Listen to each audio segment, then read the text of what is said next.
Good evening, boys and girls. Welcome to another live edition of the Highbury Squad. It is a brand new week, blank canvas. We get to paint our own pictures and tell new stories. This tonight is going to be a Monday Madness with a bit of a twist. It's part 2 of the debate, and boy, did we get some incredible messages from you. Here we go.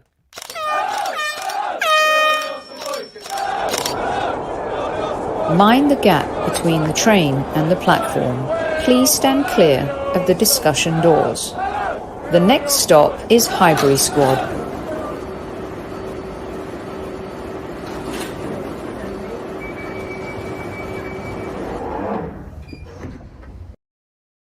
Good evening, boys and girls. Welcome to the Highbury Squad. A brand new week, but back again. My podcast brother from another mother, coming off another year older, Mr. Super Kevin Campbell. Squaddies, it's time to start the week at ease. Kev, how was your weekend? Exceptional. I had an absolutely fantastic weekend. Exceptional. Thank you very much. That's an incredible report. Exceptional. Good evening to all the usual suspects in the house. The usual crew are here, Super Kev. Boy, do we have a show tonight. So we dropped an episode on everyone at the weekend. The debate episode part 2. It was asking about whether or not the Kroenkes deserved all the chide. Was anyone else to blame? And I tell you, Kev, I am very proud of our football community, other than Taib and Newman, of course. Well, of course, yeah. Who, Tambourine Boy, is he still going?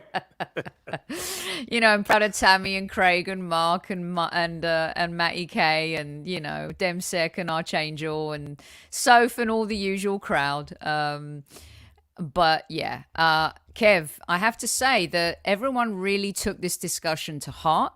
And I'm just going to get stuck right into it because the comments that we've had have been quite incredible, right? So I thought, you know, to be fair to him, I'm going to read Noom. And you guys have to be patient tonight, right? Because the point of this is all of the comments that come from YouTube too, and then you guys get to debate it in live chat and Kev will respond. Now, some of them are so long, Kev, that I may not be able to read them in whole. Yeah, I will what give the the best highlights. thing you do is take out the best bits, really. So we'll start with Newman. Why not? Kroenke is the main problem. 1, he knows nothing about football and is therefore clueless when it comes to implementing competent management structure, whether it's the CEO, technical director or manager. 2, he's dumping huge debts in the club that are unsustainable. Vinay, Arteta, Edu's incompetence is a separate issue. When they fail, Kroenke is likely to keep hiring the wrong people. In my opinion, Kroenke just uses Arsenal as collateral for his US sports franchises. He doesn't care about the success of the club, only that its overall value increases. Kev, I'm going to read out a few and then you can just address a few as we go. How about that? Little Soph commented on YouTube, this was so educational for the younger fans like myself. Love this video, guys. Games FC, I wonder if he's expecting Arteta to pay for the debt like Wenger did with the stadium. If we keep this up, I might open a GoFundMe page for Arsenal.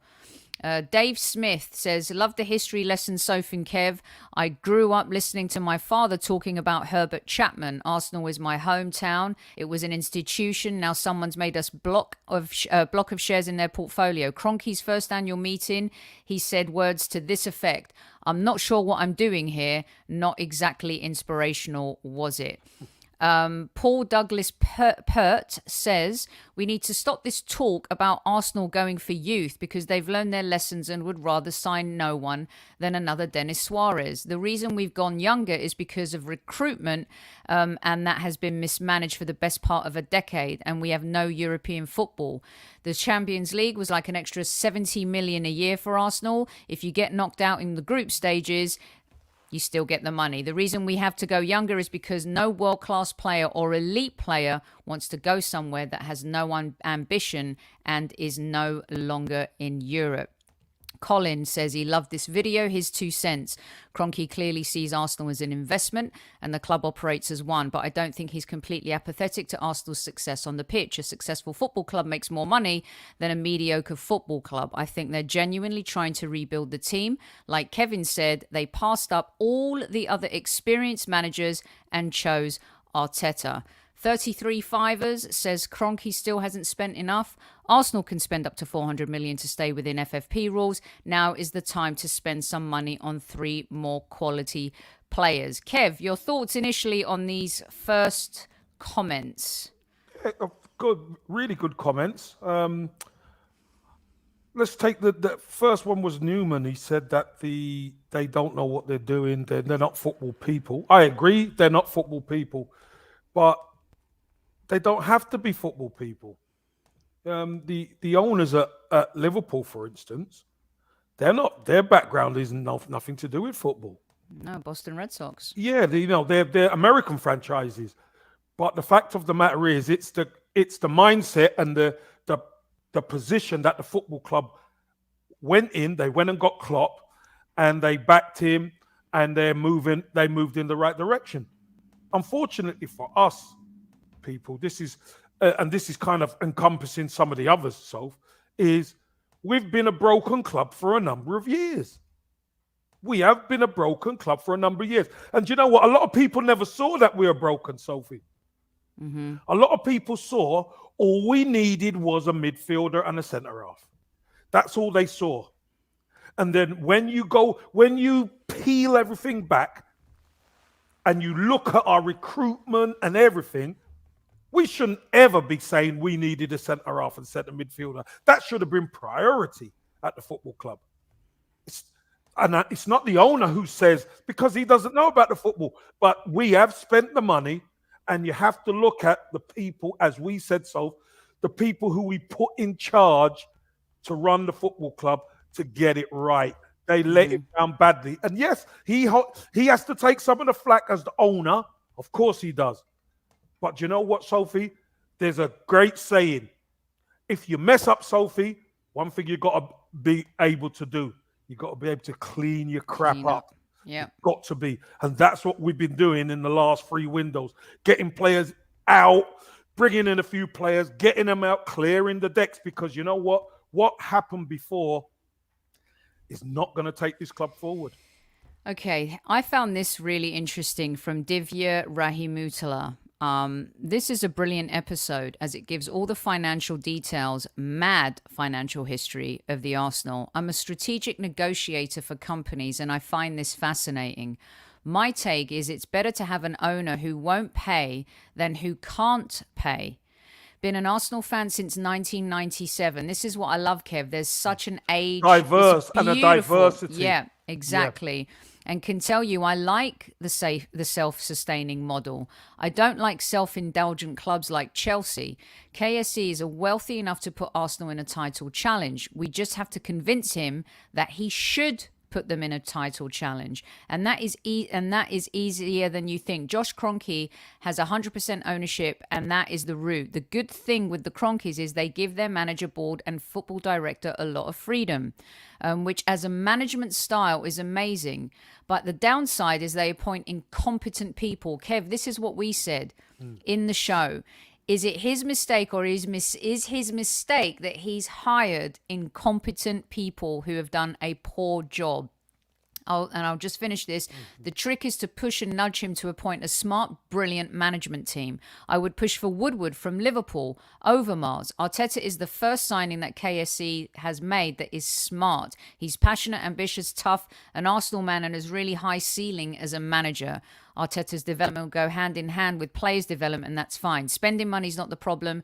KSE has spent and will spend in the future. We have to target a super board. Spending money is not the problem. Look at Marina at Chelsea. Brilliant buyer and seller. So please look out for a good board. They will find players. At least in terms of goals, just add a great few people to the management team. I thought that was a really interesting post, Kev.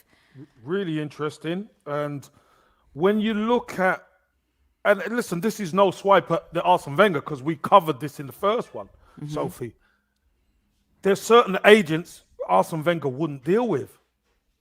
But if there's agents that you won't deal with and they've got the better players, Sophie, you better deal with them. You know, as a recruiting manager and team, if you want the best players, you want to be the best. You have to deal with the super agents. It's just a fact.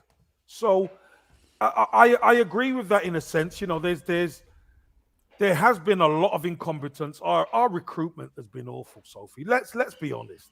Our recruitment has been awful, and it's only now that we're starting to see the club. I called it a big, steam liner. We've had to slow it down and turn it around slowly, Sophie.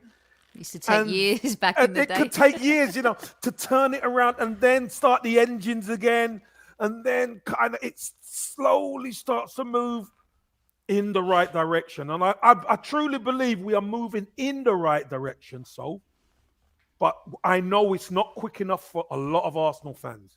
It's not. Swedish Gooner says Kroenkes don't know much about football, but they're good at business. That's why they're hiring in people to run the club. People like Gazidis and Vinay have mismanaged the club. Rock says, don't you think that we had a little bad luck and poor decision making along the way? The year when Santi got injured, we were unstoppable, and Emery did a poor decision, and it cost us a place in Europe. He didn't cost us a place in Europe. He cost us a European trophy. Let's have that right. No, I think what he means, Sophie, is you remember we were the Champions League. No, yeah, well, we were playing Crystal Palace and Brighton at home, weren't we? And we failed. We failed. Yeah. We just failed. He failed, and Arteta failed twice. We as failed. Well. Yeah, we failed. We failed. Let's see. Charlie says on YouTube, by the way, all of the YouTube comments, brilliant stuff, you guys. I'm going to read as many as I can out. Charlie says, we don't want him spending City or Chelsea money. We just want him to be there for that extra 2 million to buy Xavi Alonso, to be there to push through the Suarez deal and not put the blame on Wenger, to be there to go big on someone like Kante and Mbappe in 2016 and 2017, to stop using us so he can get loans. Another, I thought, smart and measured response, Kev. He don't need Arsenal to get loans. Let's be Let's be honest here. Well, they don't, but they leverage it, don't they? But they don't have to. That's the point, Sophie. Right. They don't have to leverage, because if you leverage a loan against Arsenal, that means there's a lien against Arsenal, and that can't work. But there's the 500 million that we're in debt is indebted to KSE, not to that's between Arsenal and them. Correct. They're not using Arsenal as something to get loans against, because that means there's a lien against Arsenal, and that for Arsenal it will be suicide, and that's not what they're doing. But you are what is it? What's his name? Charlie? Yes. Charlie's right on some points. Of course he is. Everyone is. Everyone's got obviously got some truth in what they say.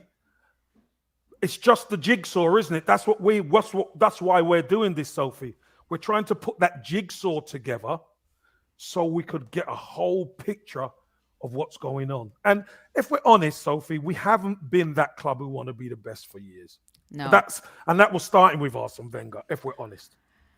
Okay, Senior Voss says Wenger made a decision to construct Emirates because he saw two sets of writing on the wall. One, that the age of merit in football was over, and that the age of super billionaire owners was here, and the richest clubs would buy their place at the top of all leagues. The Emirates was a gamble to create cash flow, and a gambit, for cash flow and independent ownership. The other thing was he saw that was, despite the fact Arsenal was now owned by billionaires, that the Kroenkes were there to invest, but not just to reap the dividends. So for those two reasons, Arsenal knew the Emirates Stadium was going to be the financial salvation of the club in the medium and long term. That's an interesting one, Kev. Well, that's not what they sold us on, was it, No. Sophie? It wasn't. If we're honest, they sold us. They told us it's a much needed move, and we can challenge at the top table of Europe against the Bayern Munichs and the Real Madrids and all that. That's what we were told. Exactly. Let me keep reading. It's brilliant. Archangel said the position we're in at the moment is indicative of how we have been so incompetently mismanaged on the pitch and horribly maladministrated for the last 15 years. I agree with Sophie that in not lack of investment but lack of competency has been the problem with the Kroenkes. European football is very different to American sports. It has no salary cap. FFP is a farce. It has no draft but a transfer system. No wooden spoon prize for finishing last, but a trapdoor that opens under you. So the business model will not work with it. Added to this, they simply don't know the right people to appoint to run the club. David O'Leary, for example, would have made an excellent board member. Kev, you also said this last week, I think on another show, in terms of the American model, and you addressed that a little bit. They're not idiots in terms of not knowing how English football is run, but with that same token, RUTH came here to manage LA Galaxy out of his depth. Totally different business. It was a disaster. David Beckham came here, thought that he could bring in his guys and rebuild the Galaxy. Total mess. Total disaster. Which is why Landon Donovan was pissed off with him for such a long time. So as we know they're not idiots, there are nuances to the different landscapes of the sport on both continents.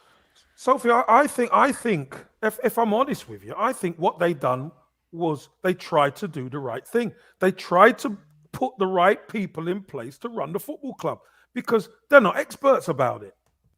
Obviously, Arsene Wenger would have had a big say in what was going on at the football club, Sophie. Remember, it was Arsene Wenger's decision not to deal with a lot of the super agents, which is understandable. He kept getting top four, didn't he? He kept getting top four. The fan base were happy, finishing in the top four. So everything was hunky-dory. But Sophie, the problem was the rot had already set in. And before you know it, wallpaper starts peeling, things start to leak, etc. And then when you get to that point, and there's no more top four anymore, everywhere you go, you're looking everywhere, you do an assessment, there's rot, there's holes, there's all sorts, there's tiles missing off the seat. This is where we are. It's been an absolute nightmare. And what's been needed is really good management of the football club. And as you're right, it's been incompetent. Exactly. Exactly. So this chat has always been very generous to people, and we allow people to have comments, and we allow banter and all sorts of things. What I won't tolerate anymore is comments like this. If you think you're being funny, you're not. I don't even understand what you're saying. So just be careful. Otherwise, I'll block you. Do you understand? Not in the mood today. Come on, Paul. No need for that. What the heck is that about? Right. Let's see. David Nyankuru, Kev says, Kroenkes are taking away our joy and our soul. I can't wait to see them out of our club. Paul Murphy says, great show. Really enjoyed it. I don't get to watch live very often, but always do on catch up. BX Gunner 81. The Kroenkes have placed Arteta in place to rebuild. They've backed him and he's their project. How long before we see improved success? Only time will tell. Wesbird says, to be honest, it's a difficult one to call. Wenger, who was brought in by Peter Hillwood, was able to put Arsenal back on the elite map. But once again, he also did that with a restricted budget, especially later on when we were building the stadium. He was phenomenal at finding unknown talent at a snip, but it's almost impossible to do that now. Kev, that's a really good point, which is what someone else had mentioned too in terms of the struggle of how easy it was back in the day to find. It's not easy to find in one team a Vieira, a Petit, get a steal for Freddie, build all these players and bring it together like it used to be. If we're being fair, right? Yeah, 100%. I mean, Arsene Wenger used to have the run of the French league, didn't he? He used to be able to pick these gems from everywhere. Nobody knew him. He'd bring them in, he'd clean them up, Sophie, and next minute, wow, you see them and you think, whoa, where did he come from? You know, and he fitted the squad out with a lot of these players. You know, Will Tord was another really good player who, you know, maybe wasn't obviously first 11, but he could come in and do a job. He could score goals. He could play multiple positions, Sophie. Really good. That's what I mean about fattening that squad. Getting players like that who you can bring them in, you can play, and there might be a little drop-off, but you're still winning. And also, Kev, you could argue, bringing up Wiltord, brilliant point, Super Kev. He scored probably one of our most important goals in that Wenger era. Exactly. Magic Mike is in the house. He was going to pop in today. I was going to have Russ and him pop in, but I'm not sure if it's worked out or will work out. But anyway, he's here.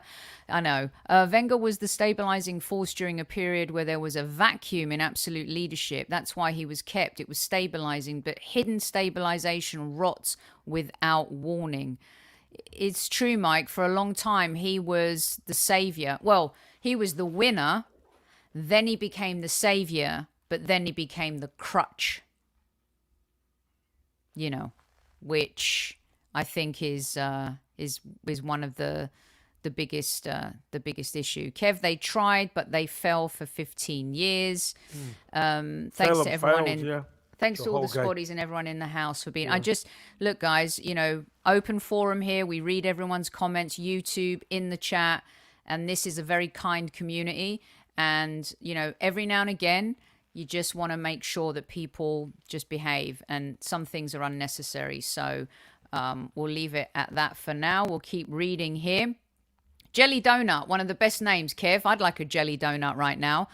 I'm sure there'll be much more moralizing around this question. That's a good word. Did Kroenke do the decent thing? Is he in it for the money? Is he simply doing what any businessman would do? And so on. But for me, the question is simple. Is Kroenke good for the Arsenal? In my opinion, when you add it all up, Kroenke's ownership does not inspire a thriving future for the club. Divya says the reason clubs fail in their big signings, Chelsea, PSG, Man U, is because they don't have a definitive style of play. They're just lumping big talent together and hoping it will work. Liverpool, Man City have a style of play and find players to fit that style, so they rarely make daft signings or have failed players. This goes to who's at the helm, right, Kev? When Fergie was there, very different stability. Right? Most of the Wenger years, stability. Manchester City, Pep Guardiola, stability. Liverpool, Jurgen Klopp turned everything around, stability. Chelsea have won perennially, though, but have had a revolving door, but that's their culture. But it's because they've had world-class squads.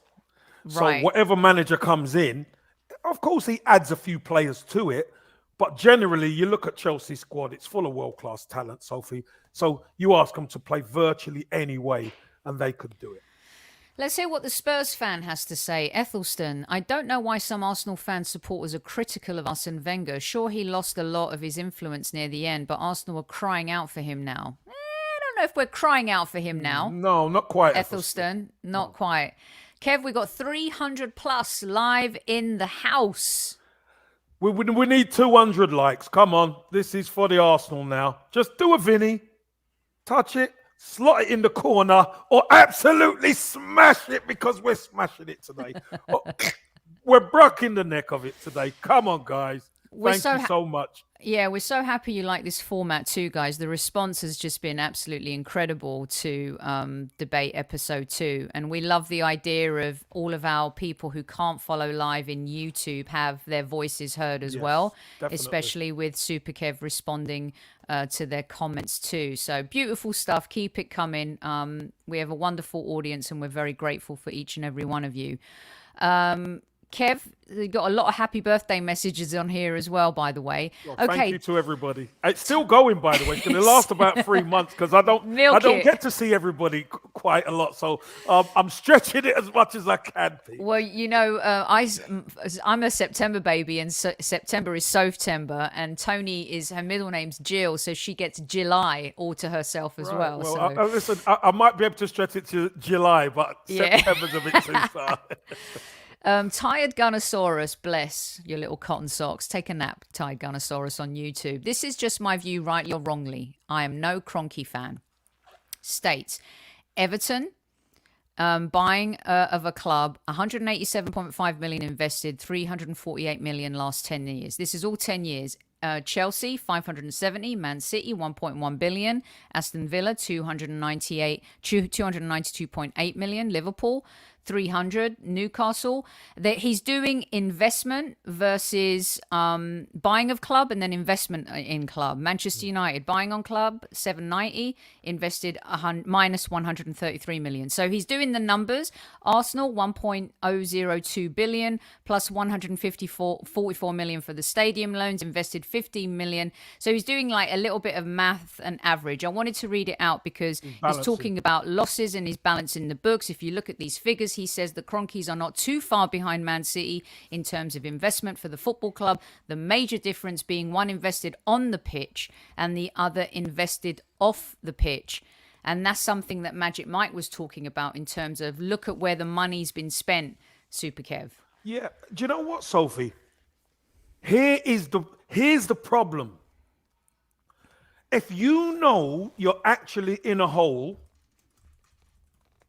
and only time is going to get you out of that hole, Sophie. It's only time. You can't buy your way out of that hole because the moment you start spending money to get yourself out of the hole, the team and the squad are not good enough to complement the quality that is coming in. So what do? You have to take your time. You have to kind of do what we've done over the last few windows, haven't you? You've got to slowly get out the bad players, the not so committed players, etc. And then you've got to start a rebuild. You've got to be smart how you spend your money. And it is cycles. It really is. Football is all about cycles, everyone. People who have been around or who haven't been around, we've been through ups and downs and ups and downs. Listen, we were one of the top teams for a long time, Sophie.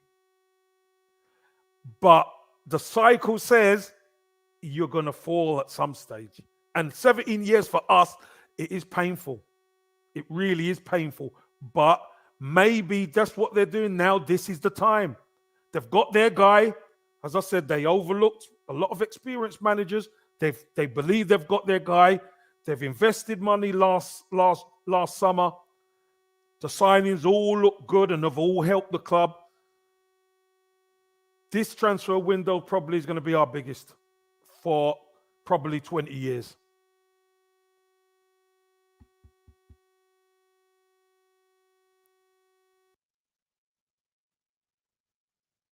You've given the example of Liverpool 30 years, Kev, and I think the thing, if Liverpool hadn't gotten to 2 Champions League finals and won one of them, I'm not sure the way they would have viewed that would have been the same, because winning the FA Cup and the League Cup is totally different. Also, they were out of Europe for a long time as well. But those 2 Champions League finals and winning one really bought a lot of love coupons with their fans and, of course, the media. But also, Soph, I think it's the way they done it. It's the way. Don't forget, everyone. Jurgen Klopp. It wasn't like Jurgen Klopp went into Liverpool and he looked at. He assessed the squad, and I think they finished 8th that year, Soph. Yes. He knew he had to rip that to shreds because they weren't good enough. And that's what he done. He went on a tear and he Salah's come in and Mane and all these guys. And then he worked it from front to back. He got the attack going first. And we all could see that. A soft underbelly at the back at times. But, they would be scoring for fun. And then what did he do? Went and bought a centre-half and a goalkeeper. And then they became that team, really, who could challenge. So, it was good thinking by the manager. The plan was in place, and they went out and dived the plan. They done it. Yeah. This is where we are right now. Although it's taken us a bit more time, because let's be honest, Sophie, Liverpool had assets. We didn't have assets. We have to pay our players to leave. And also, Kev, when you have such assets that are world-class assets for so long, like Thierry, like Dennis, like Patrick, like Freddie, like Robert Pires, like all of those assets, albeit, however, in which the manner that some of those players left the club. Someone just said it right. What's going to happen when Sane and Mark, because they will eventually go. But this is why they brought in Luis Diaz and all to try and do what they do. But Sophie, you know as well as I do, it is so difficult to that sort of production from two players. I mean, Mane goes under the radar a bit for me at times, Sophie. But Salah's been incredible. But Mane's been unbelievable as well. He scored over 100 goals too. Oh, yeah, he's been amazing. So, you think about these two players have scored well over 200 goals between them. That is and they're wide forwards. That's hard to replace. So. Isn't it? And then you add Virgil van Dijk, of course, and Alisson in goal, and things change completely. Hey, Kev, there's a well done Nottingham Forest super Kev. I'll tell you what, that performance yesterday against Leicester was incredible. Steve Cooper and the boys, amazing. And the fans, brilliant, absolutely brilliant. Kev, they ripped them to absolute shreds. They battered them, Soph. They battered them. Crazy. City Ground's a fortress now, Soph. I would love to see them go on to the final. I really, really would. Gooner Russ in the house. Thought you were coming on, but anyway, we'll have you in the house. Klopp is world-class manager. Guardiola the same. They were both wanting to come to our club, but the seat was occupied. We had chances. We had chances with some of these managers, like Kev says, but, again, 6 one, Sophie, half a dozen of the other. Sophie, again, they wanted to come to our club. Did they? Well, it never got done, so there's nothing we could do about it. I'm not sure about this. You don't think Klopp's arrogant? Oh. Here's the difference. Some people hide their arrogance very well, and they do it through humor. And I'm going to put my arms around you, and let me tell you something. Klopp is a teddy bear with the shotgun. That's what Klopp is. If you don't think he's arrogant, I don't know. Every manager is arrogant. Ask Kev. Klopp's arrogant. Trust me. Massive ego. Massive ego. But you know what? That's the way they love him at Liverpool. They want him to be the way he is because he gets that club. You know what I mean? That's just the way it is. Exactly. And you're right, Ethelston. Boreham Wood, what a beautiful result that was too. Great result. Honestly, this weekend made me so bummed we're out of the FA Cup. It really did. It was such a bummer. Okay, Name Blocked says 2006 AFC was the second best club in the world. Europe, yes, I get it. Finishing second to Barcelona in the Champions League. 2021 finished 8th 2 years in a row and out of European competitions completely, and all other clubs earlier than that. We have declined every year since this mug bought our club.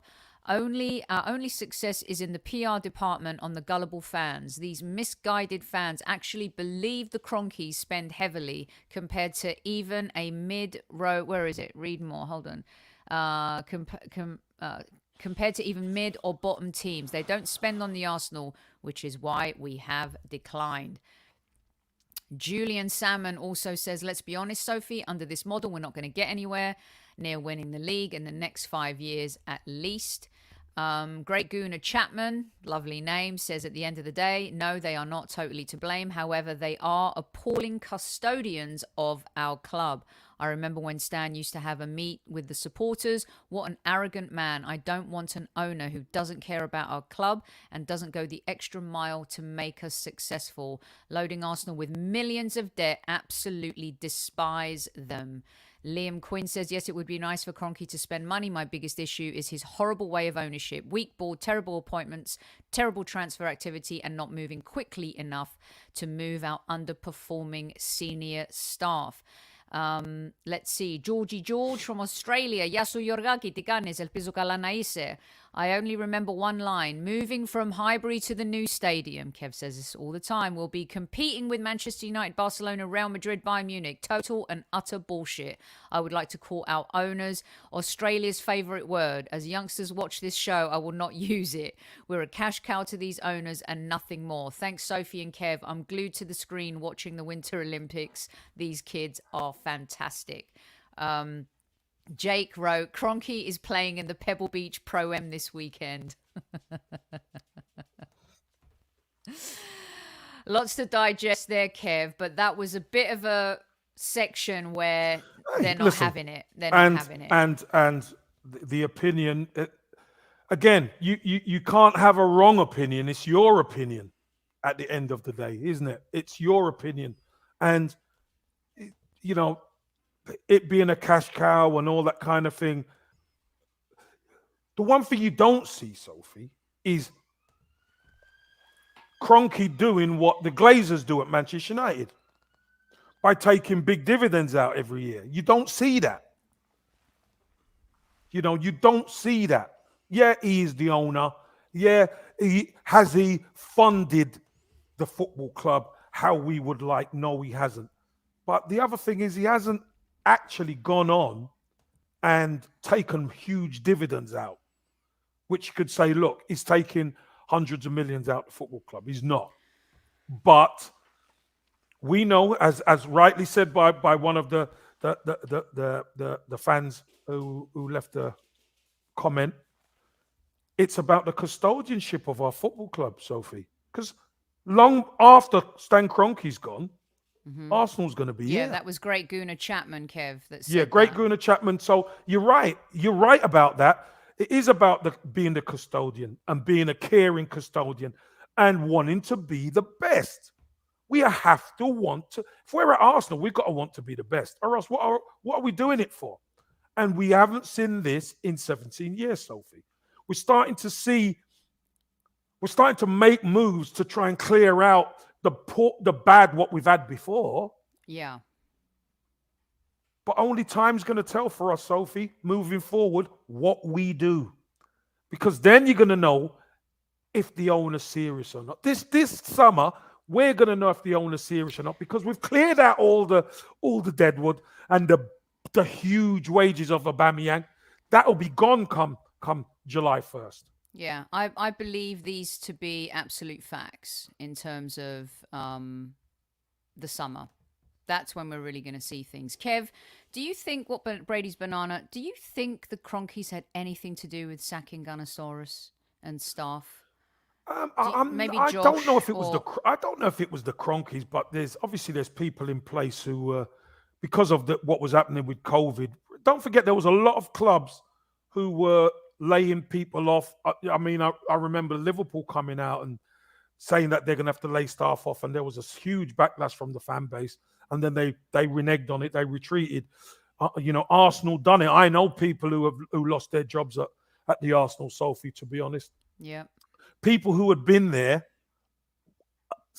when I was there, Sophie. So you would think they're part of the furniture. They should still be in position, and they lost their jobs. So, listen, we know it's COVID, etc., and we know that it was a serious time. But just like everybody else who don't agree, I don't agree with people losing their jobs in those times. So I don't. And I think people think because you're a billionaire, you should keep everybody employed. Unfortunately, the reality of life is that it doesn't work that way. That doesn't make it right by any stretch of the imagination. Sol here brings up the point that we did, Kev, where remember when Peter Hillwood, in part of our debate that we dropped at the weekend, we mentioned Peter Hillwood coming out when Usmanov was making comments about the self-sustaining model and that Arsenal will never win anything, operating under that guise. And he defended the club, Kroenke, and he also mentioned that Wenger had available funds. And that was where the rubber met the road for Arsenal fans in the first time, where they were questioning the historical ownership and involvement of the club of someone like Peter Hillwood, where they kind of passed the buck to say to Wenger, well, you do have the money to spend. And Wenger would kind of push back on that a little bit. That's where it felt like to me that kind of tete-a-tete with who's, There's two sides to every story, and then there's the truth. 3 sides to every story, as you know. One side, the other side, and obviously right in the middle should be the truth. Look, Sophie, if the ownership are saying there's money available, the only way we're going to know if it's available is if the manager tests that. But Arsene Wenger was an excellent manager in the stuff he'd done, Sophie, in the way he utilized money, the way he got players in, etc. But towards probably the last 10 years, Sophie, of Arsene Wenger, where we weren't as strong as we would have liked. We didn't really go for the type of player that really we should have. Offensively, yes, but defensively, no. And you have to ask yourself, why, Sophie? Why could everybody else see that we needed a centre half and a centre midfielder, but Arsene Wenger not see it? I think the reason why is because those players would have cost a lot of money. Mm-hmm. And you have to ask the question, if the money's there and he doesn't want to spend it, why doesn't he want to spend it? So maybe he was being a bit loyal to the people who were already there. Yeah. Also, Gooner asked, didn't Mr. Dean sell his shares? Yeah. I mean, you know, just saying. Oh, you got to give the Spurs fan and the Leicester fan the cojones, however you want to say it, cajones. We say archidia in Greek. Last week I said Leicester would finish above Arsenal. I would like to retract that statement. Sidan, round of applause for you for showing up today. Well done, mate. Well done. Wow, that was Sidan, my old club smashed you up, mate. Absolutely smashed you up yesterday. He's getting a lot of applause for coming into the chat, Kev, and showing his face fair play today. to him. Fair play to Sidan. Fair play. Well fair done. play. That's hilarious. Fair play. Hilarious. Okay. Yeah, I would retract that statement as well, Yeah, by the I way. would That's too. a good one.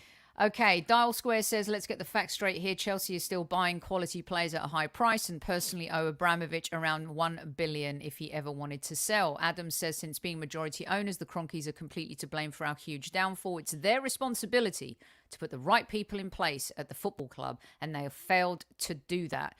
Just Being says, hey Sophie, hey Kev, hey squaddies. Sorry, it's a long one.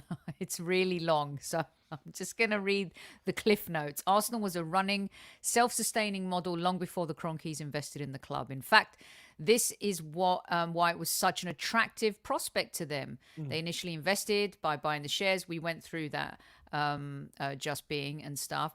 So does he blame the Kroenkes? Not really. They're just doing what they have always been doing, and that's using the club to make money.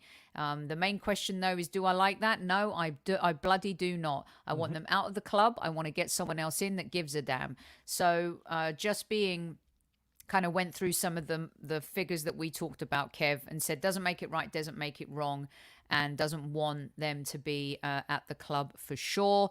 And then ends it with at ease, which is very cool.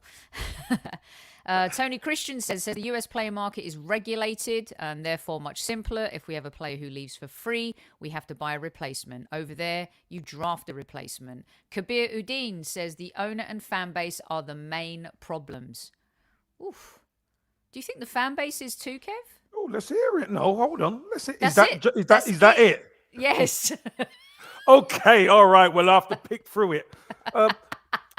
We have to pick through that. So let's look at the owner. Well, look, we've done the numbers. We've put all the numbers there. We've spoken about it. We've done the show, Sophie, and the owner has to take responsibility. Of course, it is on his watch. It's his club. He has to take the majority or all, according to some, of the issues and the pain and the problem.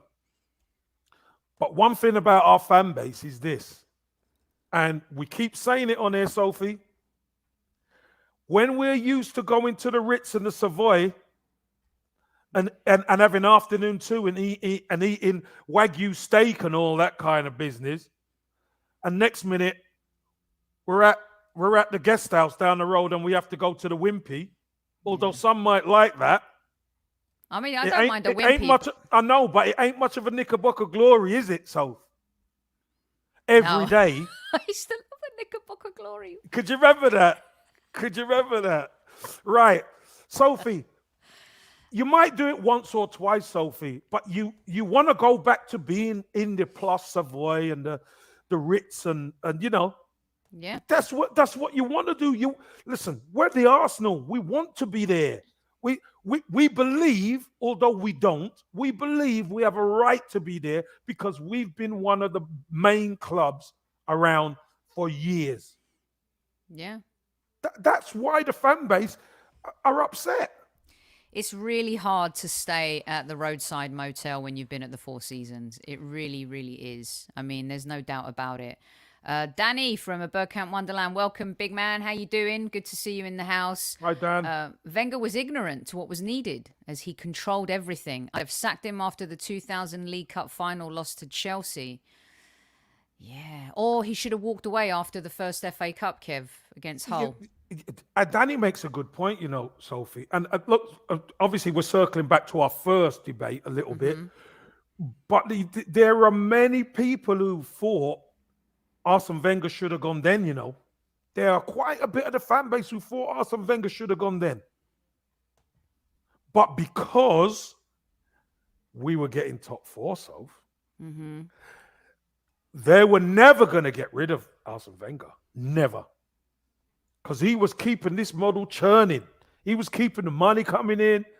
He was just making things roll and roll and roll. Even though there was leaks coming in, Sophie, it was all right because, look, we're making, it's all right. The front of shop, the windows, the dummies had all the clothes on. He couldn't come through the door, Sophie, because we had no stock.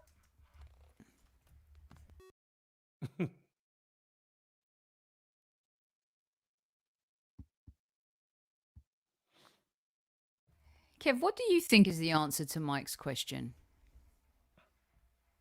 By the way, everyone loving the wimpy. Everyone wants a wimpy now, Kev. You've done it.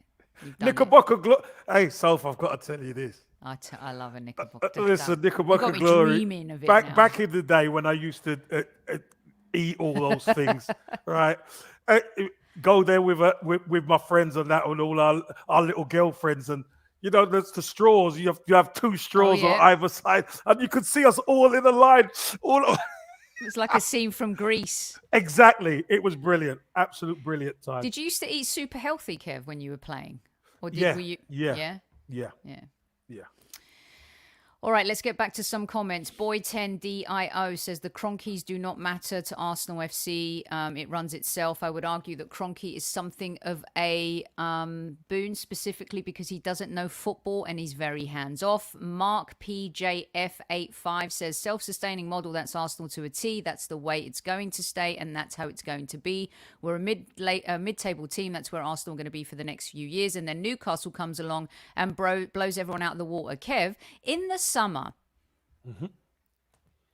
are you concerned if Newcastle do survive, if Aston Villa, okay, are you worried about players going to Newcastle, even Aston Villa, because Steven Gerrard is a bit of a salesman. He's going to recruit quite well. He's like a college coach here, just has that knack to lure people in. Are you worried?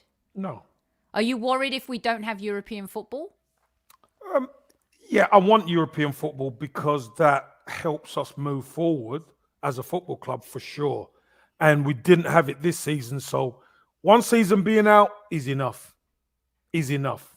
We need it. So we need it. But am I worried about Newcastle and Aston Villa? No, I'm not worried about Villa. I'm not worried about Newcastle. Because listen, they've got their race to run. Okay, Steven Gerrard's done well going into Aston Villa. Eddie Howe, he's got it all to do at Newcastle, and I believe they're going to survive. But going from down there to there so quickly, I'm not so sure. We'll have to see, Sophie. But as a team, we are building something here. This is why I truly believe this summer's going to be the key for Arsenal. We need not only a team, a first 11, we need a squad from the summer who we can say, okay, if there's an FA Cup game, Sophie, and he wants to make 6-7 changes, he can do that, and we can more than compete. Whereas before 2 seasons now, we've gone out of the FA Cup because he's played weakened teams, and we're not good enough. Yeah. Antenna, not true at all. Regarding the Invincible doc. In fact, we're trying to get someone from that documentary on the show. So this tells you never know what's going on behind the scenes, just like no one knew that Chambers was going to be sold to Aston Villa. Let that be a lesson to each and every one of us. And also, Anthony, don't believe everything you watch or read. That's another self-promotion. That was, for me, that document. Oh, anyway, I'm not going to we'll talk about that another day. Yeah, we could talk about This is about the listeners tonight. Thank you. What I love is that even though you're not on live, you are always present. This has always been the show that has included the fans from the very beginning. This is your show. It's a global voice for Gooners every single where. Come to the Highbury squad and you can have your say every single night. As you know, OP89. The wrong people got a hold of the team, and it's hard working on a big team like Arsenal for so long, Kev. I think the responsibilities wore the Hill Woods down, and the money was an easy way out. The responsibilities of making sure the team was in the right hands is the only thing I blame the man for. I don't even blame Kroenke for using us like a rag. What else was he going to do? I think the real blame can be held if we can't get it together within 2 to 4 years. We need to get a stronger team together. Kroenke can still turn it around. He just has to hire the correct people. Julian Salmon says, hasn't Bracewell Smith gone on record regretting selling her shares to Kroenke? Yes, she has, but a little bit too late, right? Well, that's great, isn't it? Oh, what is it? 180 million in her back pocket? Exactly. Oh, sorry, in her purse. Tax-free. She went to Monaco with it as well. So, got 180 million. Damn, I shouldn't have sold my shares. Yeah. It was a little less than that, but still, Kev, it was a lot. Pops another bottle of bubbles. Yeah. Good one. Fisman made 166. Monib Mahmoud says, thanks a lot for this very good show. Nice and simple. Isaac Atcom says they're to blame for everything. They own it and enjoy the profits.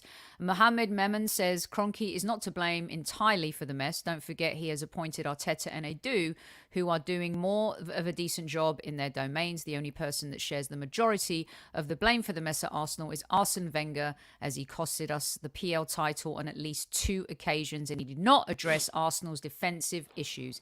He was too stubborn in his tactics, and he failed to rectify or amend them in certain games. We used to get hammered. Lucas Hood, I do think the Kroenkes have made mistakes in the past. However, with Arteta and Edu, I do see things improving. Obviously, there's areas of concern with a young team. Arsenal are in a strong position financially heading into the summer transfer window. That's the gist of it from Lucas Hood. He ends by saying there needs to be competition for top 4 next season, and it will increase with rival clubs getting stronger. That's my biggest concern too, Kev. The Arsenal Mitfit says, KC, number one thing you have to understand about the NFL and most North American sports, players are not sold, they're traded. I think Kev understands that. He goes into talk about American sports, the salary cap, and et cetera, et cetera. Selling to Kroenke was a huge mistake, but the shareholders felt more comfortable selling to an American than a Russian. Call it what you want. Sipiscal says, Sophie, this is where I disagree with you regarding letting players go for nothing. No Arsenal fan would want to sell the players who are actually worth money and valuable to the team. He says we are not a selling club. We buy players to win trophies. I completely disagreed with him and told him so on YouTube, Kev. We do not buy players to win trophies. If we did, how many players would he have bought over the last 10 years? I get what he's trying to say, but we are a selling club, right? Well, you look in the last 10 years, how many of our best players we've sold? Exactly. That gives the game away. Totally gives the game away. Little Sophie, welcome. Here's Hope another you're well one. Off your surgery. Yes, Kev. Here's another one for you, Sophie. It's not about, because no owner is always going to get it right. That's impossible. You tell me someone who don't make mistakes is somebody who doesn't participate. Kev, to be honest, I was on Lee's channel the other day, and Lee, who's been following the club since the 70s, or is it the 60s, eh? Just kidding. Oh, Gianni in the 60s. He's like, we've always been a selling club, because he went back to Brady and, you know, Stapleton. Sansom, Anderson, Woodcock. Exactly. You know, you go back to those times. But here's the thing, you see, Sophie. What Arsenal tended to do was recruit well. Arsenal recruited well. The last, 15 years, Sophie? 17 years? We haven't recruited well. We haven't done well enough. No. Fattening our squad, getting our squad right, getting the right players in, Sophie, that want to play for that badge. Kev, do you remember that conversation? And you've said it, but we've had it specifically during a period of time, is if we had gotten that DM, you know, the Alexis, Santi, Ozil, those first couple seasons, Kev. You get somebody sat in that midfield, Sophie, and you get somebody behind them at centre half. We would have won the league. I know we would have. In my opinion, we would have won the league because we were right there. And imagine if Robin van Persie was still up front. So we were right there, weren't we? We were right there. Our problem, and we had Jack Wilshere on, Jack Wilshere, the great Jack Wilshere, and he even said it, you know. Yeah. Defensively, you know, they were gung-ho. But if you get that centre half and that centre midfielder who could just sit there and dominate their positions, that soft underbelly, attacking wise, nobody could stop us. Problem is, Sophie, we couldn't stop the opposition either. No. That was the problem. And we did get hammered a lot back then. By the way, that was Kev is a legend from an Arsenal fan. And Eco, thank you. We love you long time too. We appreciate each and every one of you. There's other names coming up like Pat Jennings, Alan Sunderland, Kev. Yeah. Listen, you can go back and you could chart the signings and the transfers who we sold. But you look at the recruitment that came in, it did happen. You know, George Graham done it. George Graham, you know, Rocky and Michael Thomas and these players got sold. Yeah. Well, also Kenny Sansom. You mentioned Kenny it the other Sansom, night. Vivander, you know, all these guys. But he churned it. He turned it over. Yeah, he that's really did turn it over. That was the difference. But, you know, he brought players in. If you look at the players who came in, he brought players in who had that, who would fight for the club, who wanted to win. Yep. And Bonzo, Ray Kennedy, another one, Ray Kennedy. Yeah. Some brilliant stuff, Kev. I mean, we had over 100 comments. Which is brilliant. Absolutely brilliant. Liam Quinn, real quick, some quick ones. Kroenke's been awful for Arsenal. Antenna said this needed to be live. He's in chat, and I said we will be doing the live comments on Monday. That's the style of the show. Ian R says there are not many people, they're not football people, and Kroenke himself once stated that he didn't buy into Arsenal to win trophies. Aaron Richards says, of course, the owners get some of the blame, but for me, it's Arteta and they need to go. Kudos Callas says, sorry, it's coming late. Happy birthday, Super Kev. Elite Alpha Male. That's a nice screen name. It's been 100 years that Arsenal have won all their league titles. I think he was a bit drunk when he posted this one because a few of the listeners, Archangel, came in and said we went 18 years between titles, not 100 years. He goes, yeah, true. Must have missed that. My bad. Hilarious. Richard Singh says the buck stops at the top. Andy W. Normally you buy cheap, you get cheap. Arteta and Edu are cheap yes men. It's not the NFL. Dave, Aussie, Duster, KSC to be replaced by KSI, Logan Paul in a Hollywood-style buyout like Wrexham. Could it get any worse? Magambo says, Sophie, the cancer to Arsenal is the Kroenkes and Arteta. It's not the players. Every player who fell out with the management has won things outside of Arsenal. Stop calling it player cancer when you know the players are lied to in order to sign the contract. You don't think Oba was promised big signings before he signed the contract? So basically, Magambo's having a pop at me for saying that I credited the cancer being driven out the dressing room. Neil Gunnison says they're owners. They're 100% responsible for the failings of the club. They back Wenger, even though the man had his day back in 2004. And Charlie says, Sophie, stop going on about anti-America agenda. Nobody cares that he's American. We care that he has done nothing for this club. I think I rattled through all of them as quickly as I could, summarizing, because some of them, Kev, were like this long and they're brilliant. Just know that I've shared them all with Kev and he's read them in depth. And on the show, as you can imagine, we have a certain amount of time to read as many as we can. But I hope you heard your names being read out, and the time that you took to put into that is brilliant. And there's going to be another show in the coming months, of course, to see where we end up in May, because the proof will be in the May pudding, where we're going to go back and look at some of the more in-depth stuff again too. But a round of applause for everyone. Well, round of applause for everyone who participated. One thing I would like to say though, Sophie, which I got a feeling about, people blame Edu and Arteta. They've been at the club, what is it, 2.5 years? Sophie, this thing's been going on since we've gone to the Emirates. I understand you could be upset, you don't want Arteta, you're Arteta out, or whatever. But it's not just, you can't say it's because of them. This thing's been going on since Arsene Wenger and Arsenal moved from Highbury, our spiritual home, to the Emirates. We've been nowhere near. We should have been, 100% we should have, but we've been nowhere near. And we have sold off our best players, Sophie. Haven't we? We have. We haven't been that club. We haven't wanted to be the best. Because if you want to be the best, you either recruit the best or you develop the best. If you want to be the best. And we definitely haven't recruited the best. We haven't. Over the years. We haven't. We've sold our best players. Right. And it's happened over a long period of time.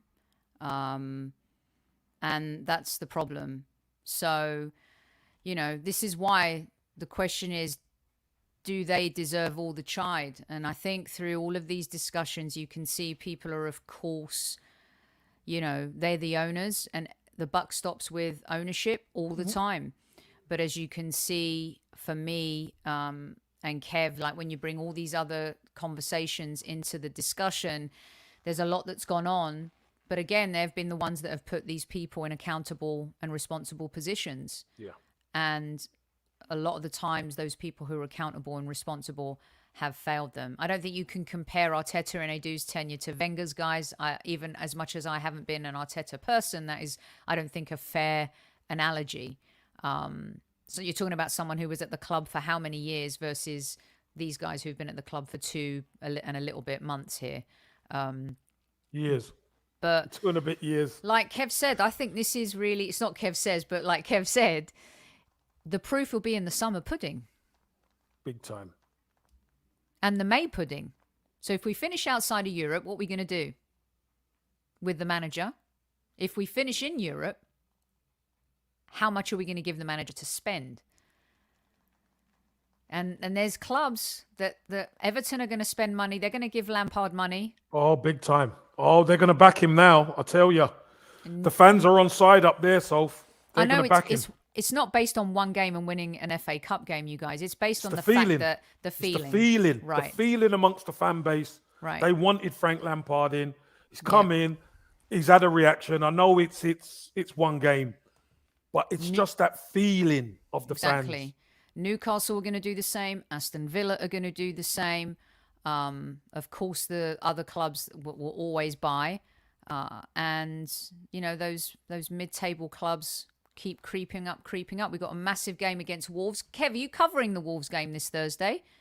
No, I'm at Talk Sport. So Talk Sport on Thursday. I'm at Talk Sport on Thursday. Doing the press box with Hugh. With Hugh, yeah. Lovely. Okay, brilliant stuff. There's 400 plus in live chat on this Monday night. How starved of football are we, people? Dear God. I was happy to see the Arsenal women play this weekend. Scraped a win. Kev, Miedemar's pass. Listen, we talk about world class, right, Sophie?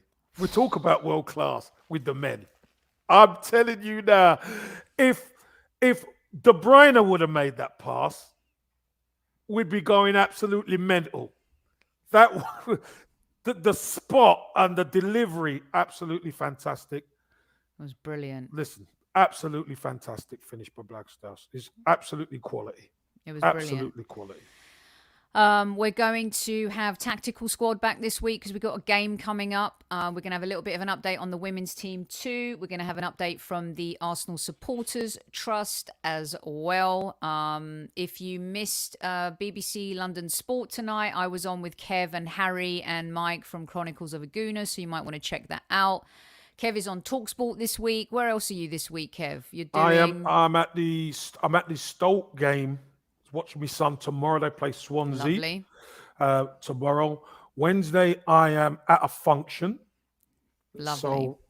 So it's a busy week, and I'll be back for Kev Says on Friday. Absolutely great stuff. And I'll have some special folks coming in with me on tomorrow, Wednesday.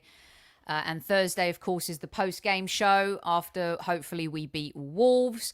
And then Thursday morning, you can see me on early kickoff as well on Sky Sports News. So there's a lot going on. I hope you guys enjoyed the debate episode 2. We love bringing you these different shows, don't we, Kev? We have another trip down memory lane coming soon. And we have an Inside the Dressing Room coming soon with a very special player who played in the Premier League. And that's always an interesting conversation with Super Kev. It's been brilliant tonight, Kev. I've enjoyed it. How about you? Yeah, you know what? When we recorded, Soph, looking at obviously the Kroenkes, it can be a really, it could be a battle. I was thinking it could be a battle in the chat, but I've got to give it to the squaddies and everybody who's put the comments in. Absolutely brilliant, thoughtful, made their points, whether they were pro Kroenke or against. They made their points in such a good and articulate way. So well done, everybody. Me too. I'm very proud of the discussion because it is a polarizing conversation, and I felt like the YouTube comments were super smart. Really just thought-provoking. Everyone did their homework. So we're going to have to come up with another great subject for episode 3. Now, if a couple of you want to be on the post-game show with me on Thursday, send me an email, thehighburysquad@gmail.com. Send me an email at thehighburysquad@gmail.com. Tell me in no more than 15 words why you should be on the post-game show with me. And our advisory board, will decide who gets to come on. You know who is the chairman of that advisory board. So please do hit me up, thehighburysquad@gmail.com, and let me know. Brilliant stuff. That is all I have. I will be back tomorrow. And in the meantime, congratulations to Senegal for winning the Africa Cup of Nations. Well done. And for all of our Senegalese listeners, we hope you enjoyed it. Sorry to our Egyptian listeners for your loss. But what a good tournament it ended up being. Now, Kev, the business end is up. Take us out. Listen, it's time.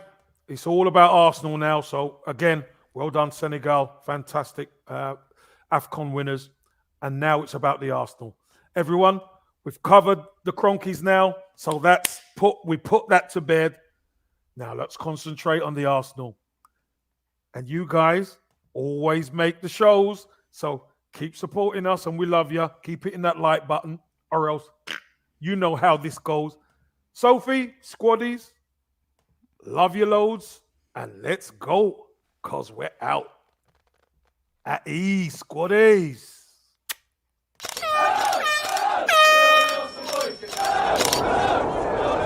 Mind the gap between the train and the platform. Please stand clear of the discussion doors. The next stop is Highbury Squad.